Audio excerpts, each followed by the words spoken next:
Chapter 4. The Origin of the Scandinavian Werewolf.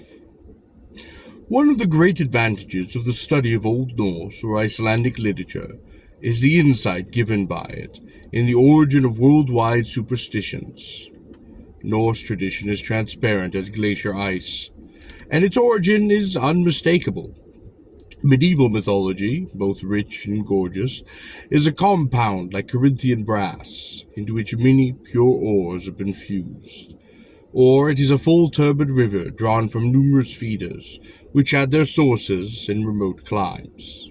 It is a blending of primeval Celtic, Teutonic, Scandinavian, Italic, and Arab traditions, each adding a beauty, each yielding a charm, but each accreating, rendering the analysis more difficult. Botticelli says, the Annoy flows into the Tiber. Pure as crystal it meets the tawny stream, and is lost within it, so that there is no more Annoy, but the united stream is all Tiber. So is it with each tributary to the tide of medieval mythology. The moment it has blended its waters with the great and onward rolling flood, it is impossible to detect it with certainty. It has swollen the stream, but has lost its own identity. If we would analyze a particular myth, we must not go at once to the body of medieval superstition, but strike at one of the tributaries before its absorption. This we shall proceed to do, and in selecting Norse mythology we come upon abundant material, pointing naturally to the spot whence it has been derived, as glacial moraines indicate the direction with which they had taken, and point to the mountains whence they had fallen. It will not be difficult for us to arrive at the origin of the northern belief in werewolves, and the data thus obtained will be useful in assisting us to elucidate much that would otherwise prove obscure in the medieval tradition. Among the Old Norse, it is with a custom for certain warriors to dress up in the skins of the beasts they had slain, and thus to give themselves an air of ferocity, calculated to strike terror into the hearts of their very foes. Such dresses are mentioned in some sagas, without there being any supernatural qualities attached to them. For instance, in the Njala there is a mention of a man, Igithoni, in goatskin dress. Much in the same way do we hear of Harald Hrothgar having in the company a band of berserker, who were all dressed in wolfskins, or ulfhilda, and thus expression, wolfskin-coated. It was met with as a man's name. Thus, in the Hulmve saga, there is a mention of Bjorn, son of Ulfhithin, wolfskin coat, son of Ulfhammer, wolf-shaped, son of Ulf, wolf, son of Ulfhammer, wolf-shaped, who could change his form. But the most conclusive passage is in the Vunstil saga, and is as follows. Those berserker who were called Ulfhithner had got wolfskins over their mail coats. In like manner, the word berserker, used of a man possessed of superhuman powers and subject to access of diabolical fury, was originally applied to one of those doughty champions who went about in bear socks, or habits made of bearskin over their armor. I am well aware that Bjorn Hildursson's derivative of berserker, bare of sock, or destitute of clothing, has been hitherto generally received. But Sigbjorn Egilson, an indisputable authority, rejects this derivative as untenable, and substitutes it for that which I have adopted.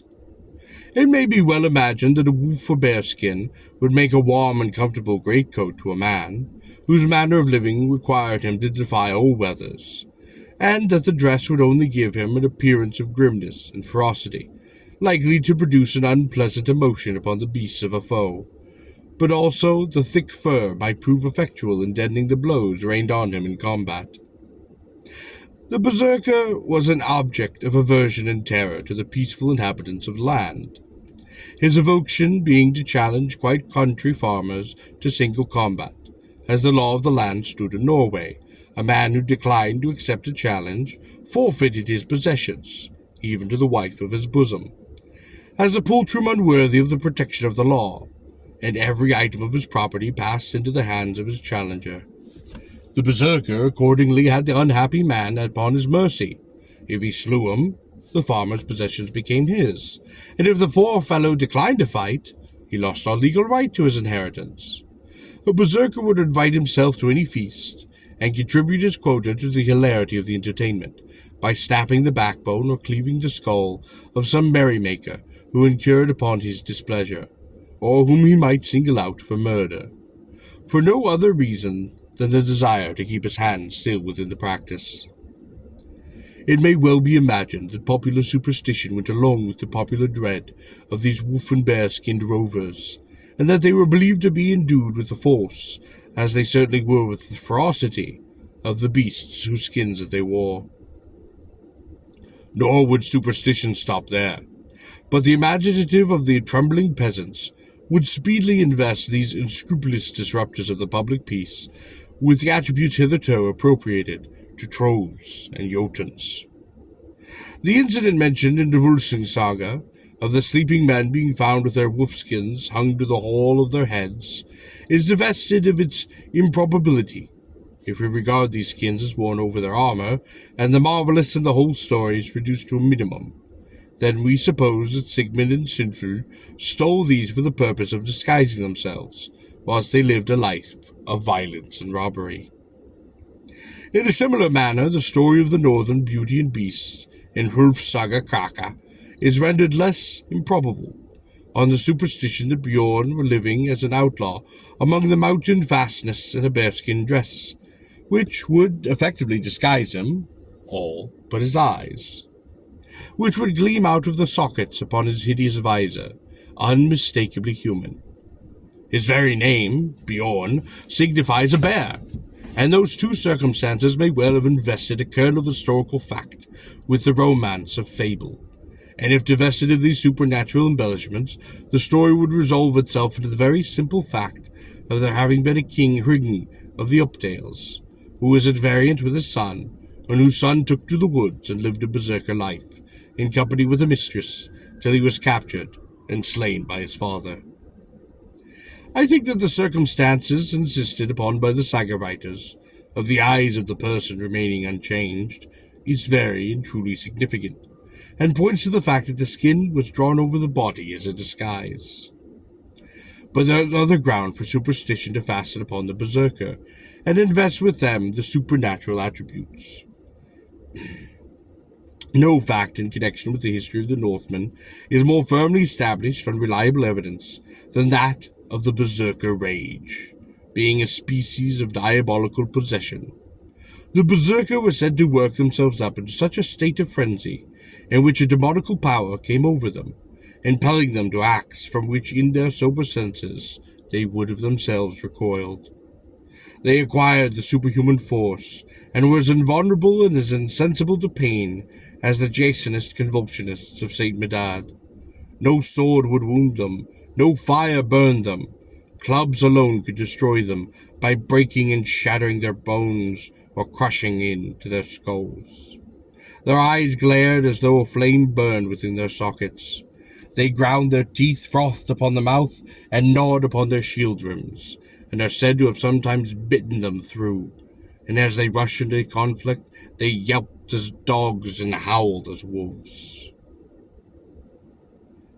Hic seraldes septem filius habebat, tanto vendificarium, uso calientes, et supe, subustis furioso, verbis instincte, solante orto ovum, infirmame, scuta musuperis attracte, torodas fosse pranas, absumere, extructa, coveris incendia penetrate, nec posete conceptuas demente, moto salio, remede, genere quo moto venicaleam, injuris ut secadas, humane poculo tempore, tanta milis rabidam, sete severtam ingenis aviv, ferrarium ferocitatis insperbet.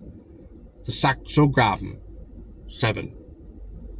According to the unanimous testimony of the Old Norse historians, berserker rage was extinguished by the baptism, and as Christianity continued to advance, the number of these berserker to decrease.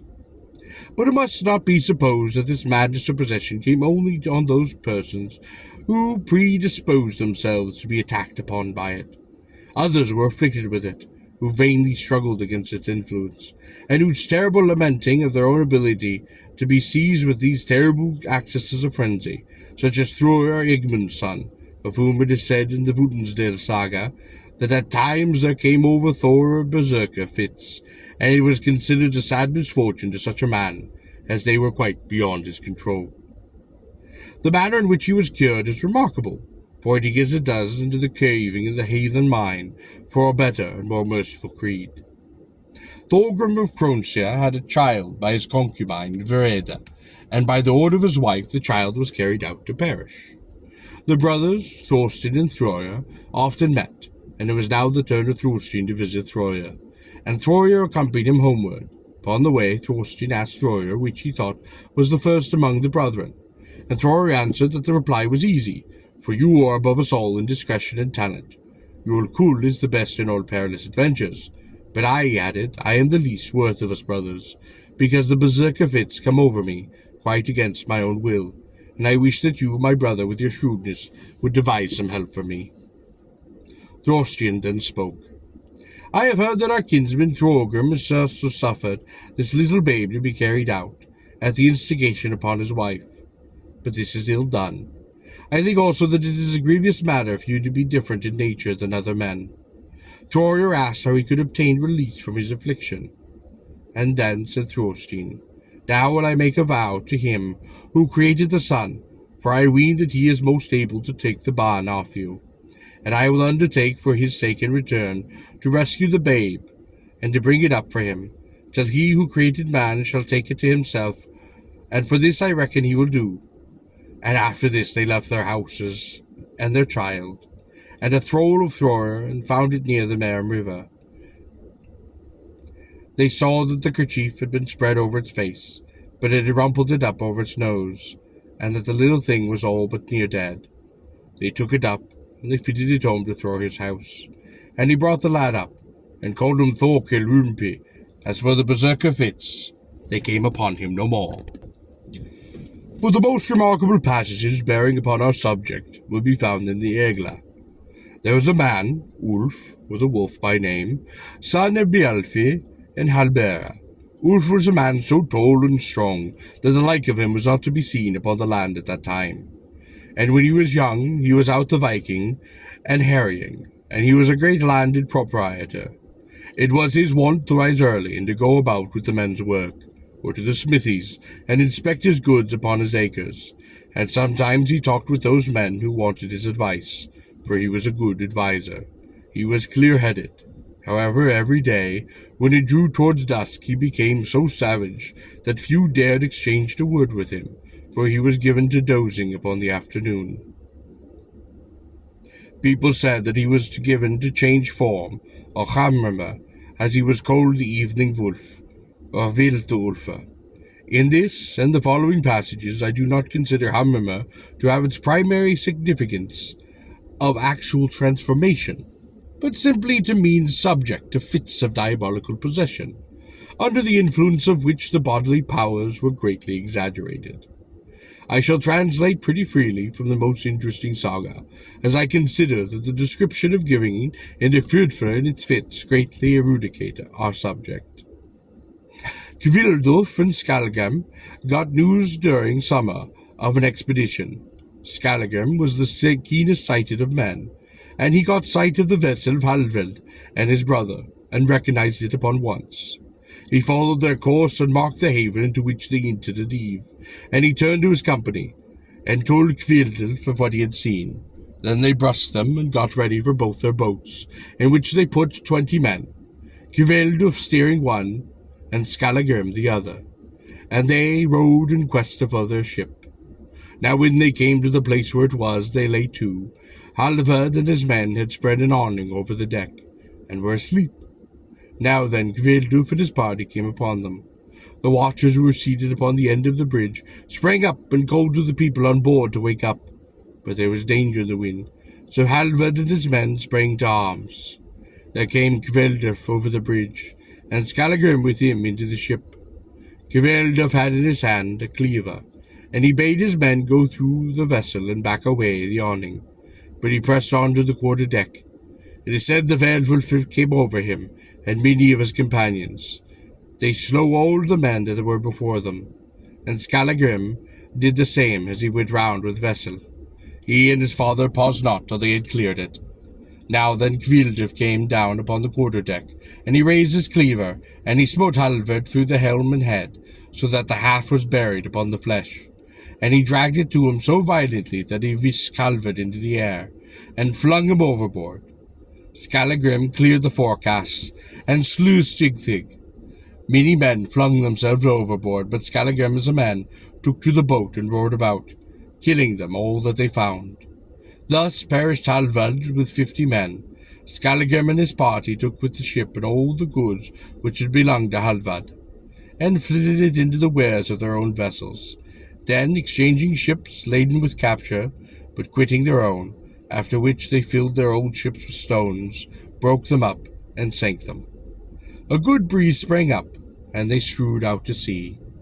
It is said of these men in the engagement, who were werewolves, or those on whom came the berserker rage, that as long as the fit was upon them, no one can oppose them. They were strong, but when it had passed off, they were feebler than usual. It was the same with Gvedel, for the werewolf fit went off of him. He then felt the exhaustion, conquest upon the fight, and he was so completely done up that he was obliged to take to his bed. In the manner Skallagrim had with his fits of frenzy, taking after his amiable father. Thord and his companion were opposed to Skallagrim, and they were too much for him. He wearied, and the game went better with them. But at dusk after sunset it went worse with Eagle and Thord, for Skallagrim became so strong again that he caught up Thord and cast him down, so that he broke his bones, and that was the death of him. And when he caught at Eagle, Thorgrid broke as the man of a servant of Skallagrim, who had been foster mother to Eagle. She was a woman of great stature, strong as a man, and a bit of a witch.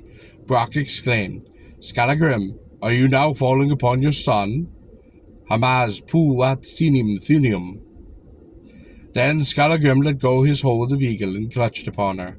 She started aside and fled, and Skallagrim followed. They round out upon Diagonus, and she sprang off the headland into the water. Skallagrim cast after her a huge stone, which struck her between the shoulders, and she never rose after it. This place is now called Bracca Sound. Let it be observed that in these passages from the Egla, the word ad homos, or homrama, are used without any intention of conveying the idea of a change of bodily shape, though the words taken literally do assert it. For they are derived from hama, skin or habit, a word which has its representatives in other Aryan languages, and is therefore a primitive word expression of the skin of a beast. The Sanskrit, or kama, the Hindustans, kam, hide or skin, and kamra, leather, the Persian gam, clothing or disguise, and the Gothic hum or hum, skin, and even the Italian commessia and the French chemise are cognate words. I shall have more to say upon this subject in the chapter on the mythology of Lycanthropy. It seems probable accordingly that the verb ath hamaz was first applied to those who wore the skins of savage animals, and went about the country as freebooters, but the popular superstition soon invested them with supernatural powers, and they were supposed to assume the forms upon the beasts, in whose skins that they were disguised. The verb then acquired the significance to become a werewolf, or to change shape.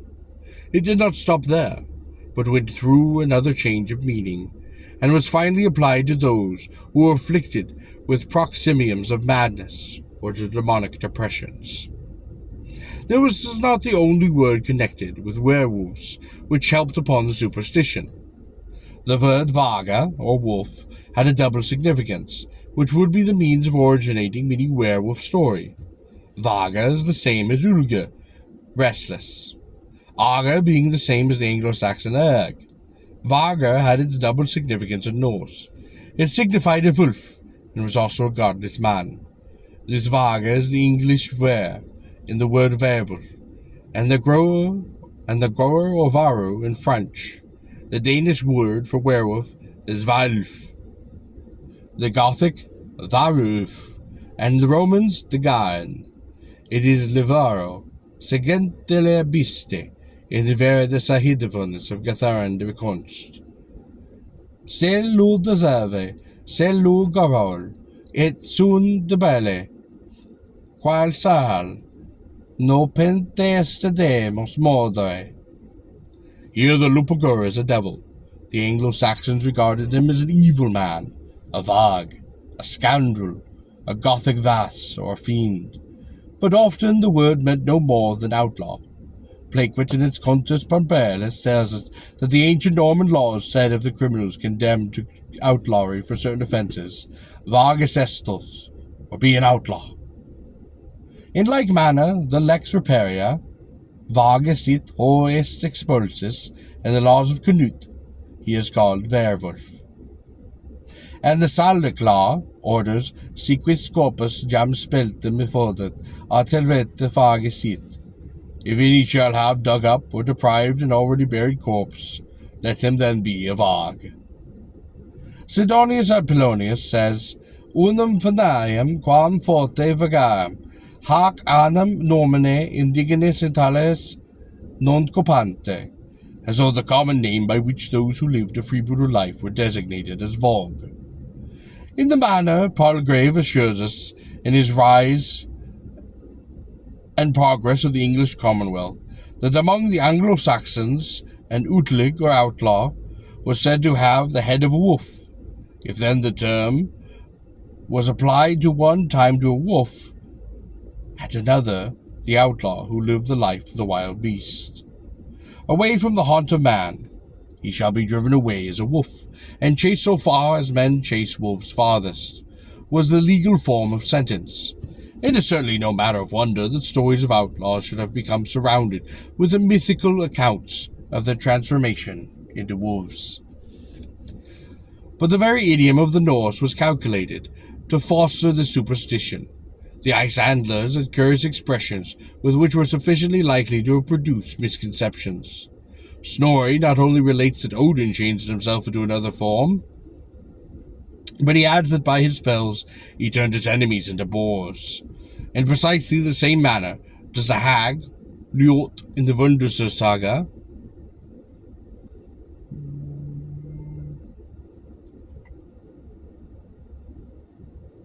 say that she could have turned Thorstein and Jorkel into boars to run about with the wild beasts, and the expression vertha ad Gjolte or ad Gjoltum, to become a boar, is frequently met within the sagas. Thereupon came Thorin and his men upon them, and Negle led the way, but when he saw weapons drawn he was frightened, and ran away up into the mountains, and became a boar. And Thorin and his men took to run, so as to help Nagle, lest he should tumble off the cliffs and into the sea. A similar expression occurs upon the Gisla saga Sarunsna. In the Hrulf saga Kraka, we meet with a troll in a boar shape, to whom divine honors are paid. And in the Cleansing saga, men are likened to boars, when it began to fare with them as it fares with boars when they fight each other, for in the same manner they drop their forms. The true significance of Verda at Gjelte is to be in such a state of fear as to lose your senses, but it is significantly peculiar that they given rise to superstitious stories. I have dwelt at some length upon the northern myths relative to werewolves and animal transformations, because I have considered the investigation of these all important toward the elucidation of the truth which lies upon the bottom of medieval superstitions, and which is nowhere to obtain as through the Norse literature, as may be seen from the passages quoted above at length, and from an examination of those merely referred to. The result arrived to its pretty conclusive, and may be summed up in very few words. The whole superstructure of Fade and romance relative to the transformation to wild beasts reposes simply upon the basis of truth, that among the Scandinavian nations there existed a form of madness or possession, under the influence of which men acted as though they were changed into wild and savage brutes, howling and foaming upon the mouth, ravening for blood and slaughter, and ready to commit any act of atrocity, and as responsible for their actions as the wolves and bears. It is whose skin that they often acquired. The manner in which this fact became invested with supernatural adjuncts, I have also pointed out. To wit, a change in the significance of the word designating the madness, the double meaning of the word vaga, and above all, the habits and appearances of the maniacs. We shall see instances of berserker rage reappearing upon again in the Middle Ages, and late down into our own times, not exclusively in the instance of rejecting or the accounts given by chroniclers as fabulous, because there is much connected with them which seems to be fabulous. We shall be able to refer to them in their true origin. It may be accepted as an axiom that no superstition of general acceptance is destitute of a foundation of truth. And in general acceptance is if we discover the myth of the werewolf to be widely spread, and not only throughout Europe, but through the whole of the world, we may start to figure out,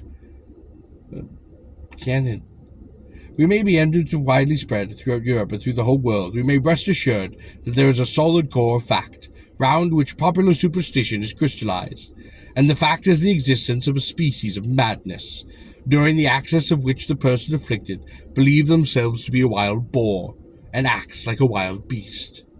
In some cases, this madness amounts apparently to positive possession, and the diabolical acts into which the possessed is employed are so horrible that the blood curdles upon reading them, and it is impossible to recoil them all without a shudder.